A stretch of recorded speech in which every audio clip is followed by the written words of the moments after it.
Well, no, there's nothing new in this, in the sense that the USTR had already publicly said that they had taken the agreement that they had negotiated with the Indian side to Trump, and he said verbatim that Trump said that everything has to be opened up, or almost everything has to be opened up. There was no reference to buying oil from Russia, that kind of a thing. But he was not satisfied with the agreement, because what we had negotiated was a fair, reasonable, and a mutually beneficial agreement, as we say, which means that we are not capitulated to the Americans the way the European Union and Japan and South Korea have done. He wanted commitments that we'll buy more defense equipment, we'll buy more LNG from United States, we'll invest a lot of money in United States as other countries have promised. That was not there in this interim agreement, and that will not be there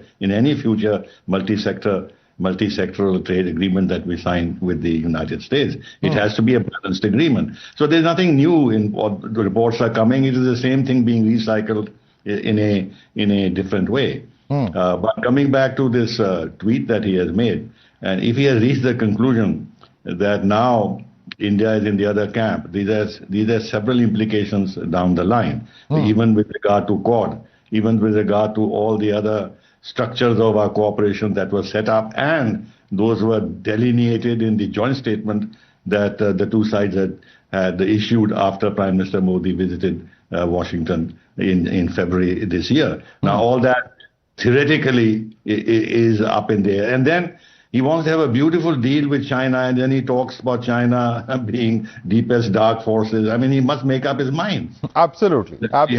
So is China now his enemy? Maybe he's been unnerved by the military parade, but he has not noted that India did not attend the military. That's a very crucial point that you're making there. India attended the Tianjin SCO summit, but did not participate in that military parade, which a lot of countries, including Pakistan, North Korea, did. And do you think there's that subtle room that India has left, diplomatically speaking, to show that we may have attended all of this, but at the same time, India, for instance, does more military exercises, Mr. Sibal, with US than even US does with NATO? No, that is true. We've just had that Yudh Abhyas exercise in Alaska just a few days ago. That part of the relationship is continuing. But the thing is that Trump is such a loose cannon. He doesn't understand the implications of what he says. After all, he's the leader of the most powerful country in the world. He should be much more, careful and sober when he comments on international relations. First of all, he shouldn't publicly comment on everything, and so loosely. It creates a lot of misunderstandings about what his intentions are, and makes the task of policy making on both sides that much more difficult. But it appears that there's nobody to advise him. I mean, he is striking terror in the heart of all his associates. They don't want to challenge him. He's personalized foreign policy to such an extent that his whims actually dictate policy. Absolutely.